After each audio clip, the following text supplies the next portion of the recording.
podcast dedicated to demystifying and destigmatizing grief with compassion and humor. I'm Nikki. I'm an end-of-life doula and a grief coach in Columbus, Ohio. And today I have a very special Mother's Day episode. As you will notice, I'm putting out a bonus episode this week, especially for Mother's Day.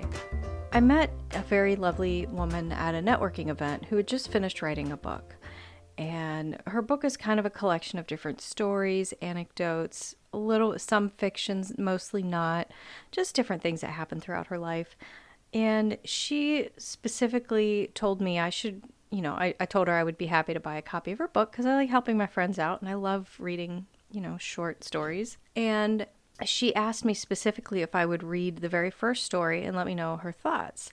And I read it and I was absolutely blown away. This is just a beautiful story. So I'm going to read that and share it with you. The story is called The Woman and the Falcon, and it's from the book On Falcon Wings by Susan Morrell. And I'm going to put a link in the description on where you can get a copy of her book, but it's on Amazon. If you just search On Falcon Wings and Susan Morrell, it should come right up. But I highly recommend grabbing a copy of her book.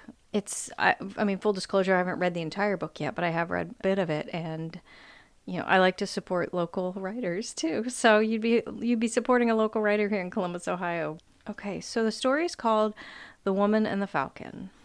And there's a beautiful prologue in it, but I'm going to let you read that on your own. But I will say that this story was dedicated lovingly to her mother, and she wrote this shortly after her mother's passing in 1991. So this is dedicated to her mother, Gloria Morrell. The Woman and the Falcon. Once upon a time, there was a woman who lived in a small cottage deep in a forest. The forest stood between a village and the rocky hills that loomed over it. One day, while returning from the village, the woman came upon a bird egg lying in a bed of leaves along the path. It must have fallen from a nest in a tree or a crevice in the rocks above, she thought. But miraculously, the egg had not been damaged when it landed in the leaves. So the woman gently picked up the egg and took it home with her. In a large basket, she made her own nest of twigs and leaves.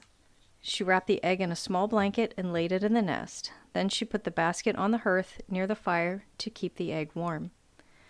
Days and weeks went by. The woman worried that the egg would not hatch because of the fall it took, but one morning she was awakened to the sound of chirping coming from the basket. There, amidst the leaves and the twigs in the broken shell, was a scrawny baby peregrine falcon. Its bulging brown eyes looked up at her as it opened and closed its beak as if begging for food. She smiled and began to take care of her new guest. In the weeks that followed, the falcon grew from a bony fledgling to a strong bird. The woman saw that it was a girl falcon, and she grew to love her very much. But the woman knew she could not keep the falcon in her small cottage forever. As bad as the thought was of the falcon leaving, she knew the time had come for the bird to learn how to fly. On a sunny spring day, the woman walked to the top of a knoll in a meadow near her home. The falcon was perched on her arm. She stroked the bird as she said in a loving voice, "Don't worry, my little friend. You are a magnificent falcon, and it is in your nature to soar through the skies." The falcon looked at the woman, tilting her head to one side as if to say, "But I want to stay with you, woman. You have treated me so kindly, and I don't know what's up there in that great big sky. I'm afraid." Sensing the falcon's fear, the woman hugged her close for a moment. Then, holding the bird in both hands in one quick movement, she lifted it high above her head and released it to the skies.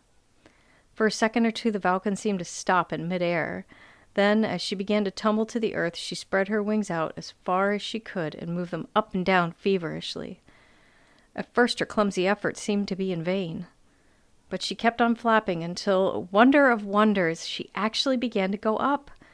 Her wings slowed to a smooth rhythm as she felt the wind lifting her upwards, higher and higher. Oh, what a glorious feeling!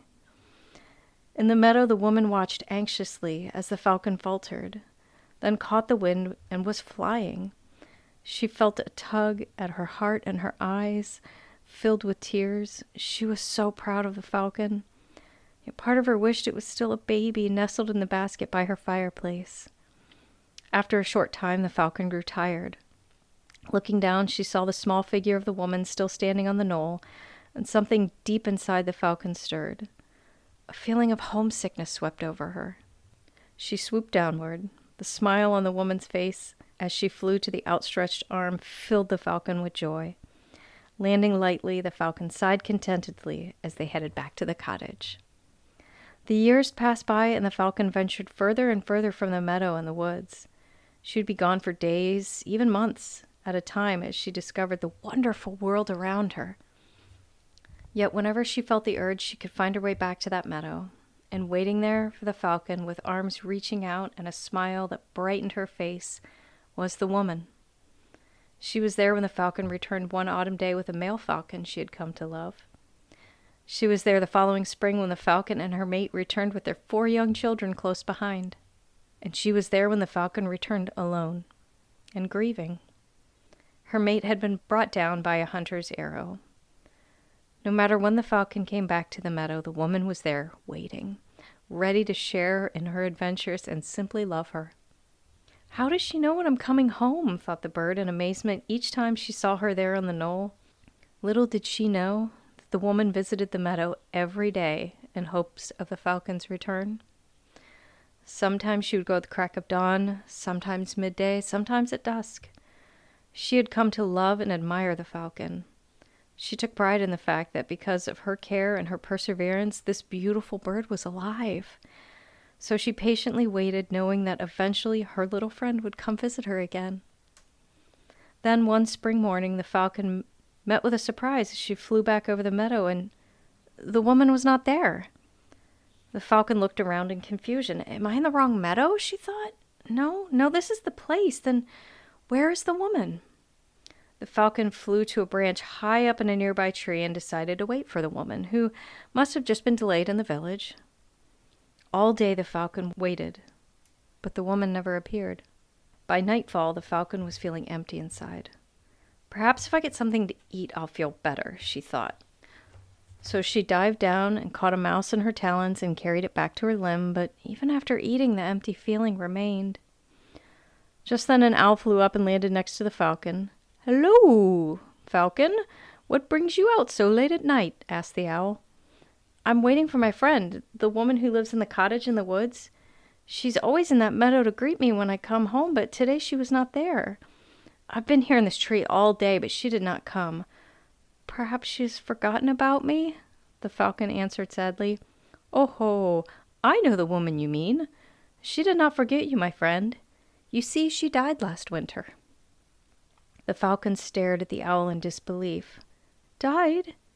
But that cannot be. How could she die? Perhaps you are mistaken." "No, it was her. I remember being awakened early one morning by people in the village who had come to this meadow. Someone had found the woman lying dead at the top of the knoll, and they carried her away." On hearing that, the emptiness inside the falcon grew to such proportions she could not stand it. She plunged down toward the meadow and into the woods. She couldn't believe it. The woman was dead.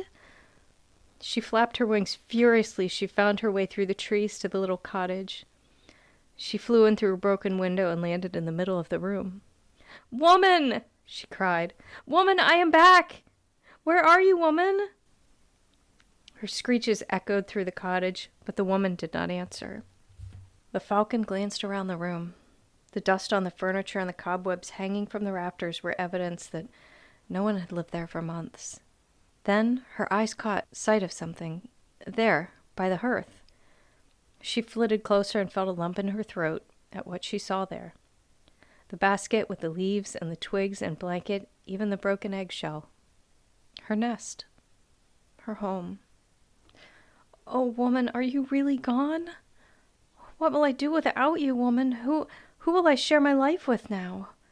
You were always there for me to come home to. You are my home. How could you leave without saying goodbye? Woman, mother, don't leave me." The falcon's screeches filled the cottage again. Suddenly she felt suffocated by the walls and the quiet. She flew frantically out the window and back into the night. The creatures of the forest froze at the sound of the tormented bird. Long into the night the falcon flew in circles over the meadow, around and around, her mind and heart in turmoil and despair. As the morning light slowly pushed away the evening shadows, the falcon ended her vigil over the meadow. She flew to a tree, let the fatigue sweep over her, and fell into a deep sleep. For days afterward, the falcon stayed close to the meadow by the woods. She couldn't bring herself to leave. Where would she go? What would she do? So much of what she did was because of the woman. The woman was encouraging and playful, comforting and caring, but most of all, she was loving. The falcon missed her terribly and could not imagine life without her. But a few days later, a restlessness began to stir in the falcon. She found herself longing for the open skies, for the feeling of freedom she got while soaring high above the earth for miles and miles, her feathers kissed by the wind that held her aloft. So it was that the falcon circled the meadow one last time that spring morning. She remembered another spring day. How long ago was it now? When the woman carried her to the knoll for the first time. She remembered how frightened she had been at the thought of flying, and then how exhilarated. Thank you, woman, for giving me my life. Thank you for setting me free to experience it fully, and thank you for always being there to share it with me. And with that, she spread her wings and headed up, up, up. Closing her eyes, the falcon let her instincts guide her into the clouds, oblivious to the world around her. Oh, little friend, isn't it magnificent up here? The falcon reeled at the sound of the voice and looked around her. What was that? It is I, my friend, said the voice again. But there was no other bird in sight, only... No, it could not be. The falcon stared incredulously at the apparition floating just ahead of her. It was the woman. How did... I must be dreaming. No, you are not dreaming. It is I, little friend, but not as you knew me before. The falcon was very confused. Are you a bird now? No, not a bird, laughed the woman. I'm a spirit now, and part of all living things that never dies. I cannot stay with you for long, though, for I must join the other spirits, but I wanted to thank you, too, for being a part of my life and giving it meaning. But I did nothing, said the falcon, except leave you all the time. I was selfish to expect you would always be waiting for me while I was off enjoying myself and seeing the world. Ah, but that is your nature, my friend. Your purpose as a falcon. And mine was to take care of you and encourage you. It was my choice, and it gave me immense pleasure. Then stay with me now, woman. Fly with me, and we will see the wonders of the universe side by side.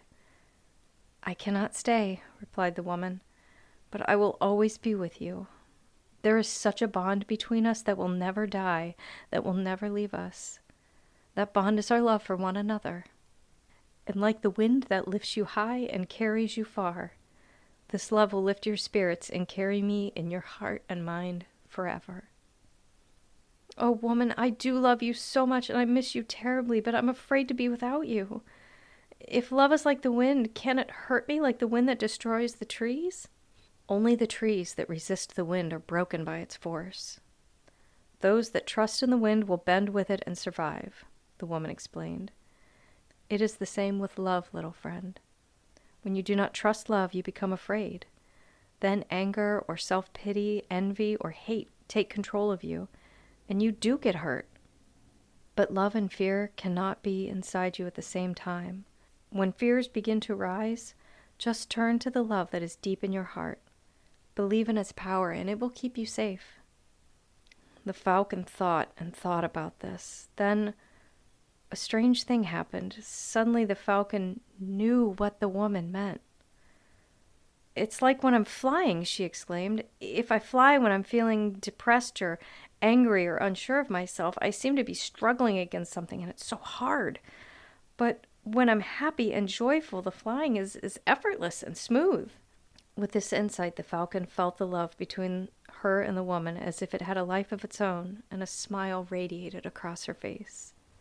When the woman saw that the falcon understood, she smiled too and said, "Now I must go, my friend. Think of me often and know that I'm with you always. I love you, falcon." And with that, the apparition began to fade. "And I love you, woman," the falcon whispered. Surprisingly, She did not feel sad seeing the woman go. Instead, she went on to live and love happily ever after. There you go. There's The Woman and the Falcon by Susan Morrell. And I would like to say a big thank you to Susan for allowing me to read this on my podcast. I had a feeling she'd say yes, and when I asked her, she was more than happy to oblige. So thank you so much, Susan. Again, the book is called On Falcon Wings by Susan Morrell, and it's spelled Morrell, and I will link it in the description so you can go get yourself a copy. And a personal note before I sign off, I had to pause recording that multiple times. I'm not sure exactly how long we're running right now in this episode, but I have been recording for well over a half hour because I had to stop and cry a few times. This was very beautifully written, and it definitely touched me very deeply. My husband lost his mother suddenly and unexpectedly the same year my brother passed away. So for him, my mother, all my friends who may not have their mother with them this year, please know that I will hold space for you. I will grieve with you. I will hold you in my heart today. I hope today you remember to be joyful. All right, as always, your grief is yours, your feelings are valid, and grief doesn't always have to suck.